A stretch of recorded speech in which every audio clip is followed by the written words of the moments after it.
Our mission for this deep dive isn't just listing phrases, No, not at all. It's about understanding why they work, how they add that polish. and specifically how they can help you in that IELTS context. Precisely. We want you to see the value. Okay, so think of this as part one, our first look at some top phrases for IELTS speaking, based on our source material. 10 really useful expressions to start with. Great, let's dive in.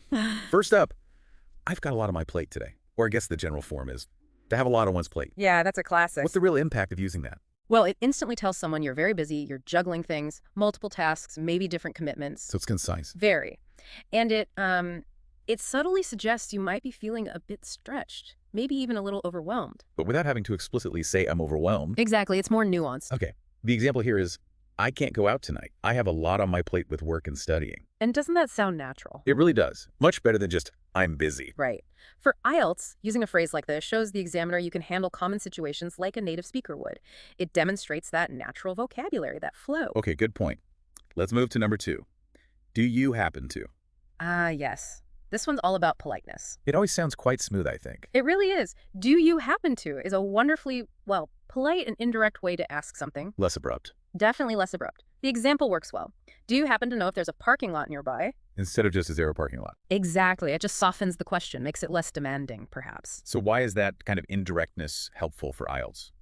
Well, using polite language, these less direct forms, it shows you understand social nuances in English. Okay. You'll need to ask questions in the test, maybe clarify things. Using phrases like this shows a higher level of communication skill, respectful interaction. Got it. All right, phrase number 3. To knuckle down. Oh, I like this one. It feels very active. Yeah, there's a real sense of determination, isn't there? There is. It makes you think of someone getting really serious, focused, like literally putting your knuckles on the desk, ready to work hard. So it means starting to apply yourself, really focusing on work or study. Yes, with real effort and seriousness. The example given is, I study law, and I have my exams soon, so I really need to knuckle down. Perfect example. It highlights that focused effort you need for something important. And for IELTS. Oh, it's excellent vocabulary for talking about your studies, your job, your goals, anything where you need to show commitment and hard work. Adds a bit of sophistication, you know? Okay, number 4. This one feels very conversational.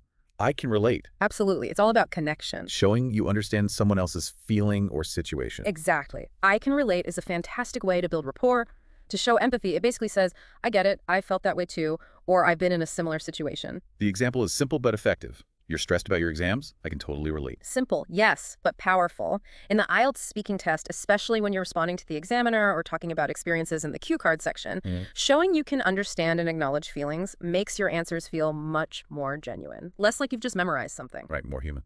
Okay, number 5 is quite emphatic, hands down. Yeah, this one leaves no doubt. It means definitely, without question. Precisely. Hands down is a very strong way to say something is the best or the most or whatever superlative you're using.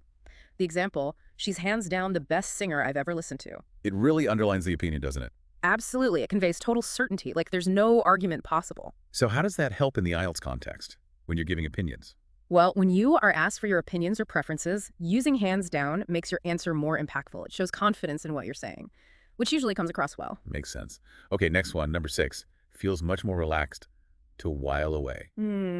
Yes. This one has a lovely, leisurely feel. Like a pleasant way to spend time. Exactly. To while away means spending time in a relaxed, enjoyable, unhurried way, just letting the time pass pleasantly. The example is, I love to while away the afternoon watching movies. You can almost picture it. You can't you? It suggests a peaceful, maybe slightly indulgent way of passing time. And how might vocabulary like this be useful for the test? Talking about hobbies. Definitely. Great for discussing hobbies, leisure time, how you relax. It adds descriptive color when you talk about your free time activities. Makes your answers more engaging, less dry. Good point. Okay, number 7 has a slightly different feel. I can't help. Ah, yes. This one suggests a lack of control, almost. Like an irresistible urge.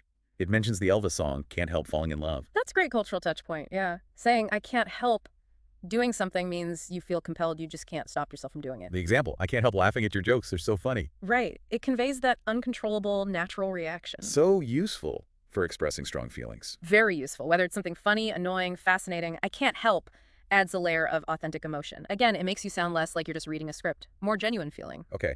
Phrase number 8 is quite direct. Cut to the chase. Yes. Very direct. This one's about efficiency. Getting straight to the important part. Exactly. You say cut to the chase when someone is taking too long, maybe telling a long story or explanation, and you want them to get to the main point quickly. Stop beating around the bush, basically. Pretty much. Now, the source doesn't give an example of using this about yourself, but it explains the context you'd usually say it to someone else. Right, so you probably wouldn't say this to the IELTS examiner. Definitely not. No, no. But understanding it is important. For comprehension. Yes, exactly. For listening comprehension, if you hear native speakers using it, understanding cut to the chase helps you follow the conversation and grab the main idea faster. Okay, useful to know. Number 9 has a very broad feeling. Under the sun. It does, doesn't it? It's expansive. It means everything. Everything possible. Pretty much. Under the sun is a neat idiom meaning everything that exists or all the possibilities in the world. The example is quite relatable. I think I've tried every diet under the sun, but unfortunately, none worked. Right. It really emphasizes how many diets were tried. Exhaustive attempts. So using under the sun adds emphasis when talking about a wide range. Yes. A wide range of options, experiences, attempts, anything, really. It shows off a broader vocabulary and a more descriptive way of expressing yourself. It's quite vivid. Okay.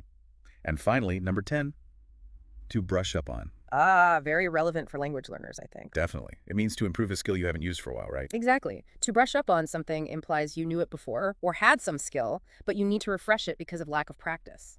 The example fits perfectly. I love playing the guitar, but I need to brush up on it because I haven't played for some time. You see, it suggests that past familiarity, but also the need for current practice. And how is this useful for the IELTS speaking test? Well, it's great for talking about past hobbies, skills you learn, maybe languages you used to speak better, or even future plans to revisit things. So it shows self-awareness about skills. Yes, and about the learning process, the need for practice for improvement. That's always a good perspective to show. Okay, wow. So that's 10 really practical phrases. Let's just quickly recap. Good idea. We had a lot on my plate for being busy. Very natural. Do you happen to?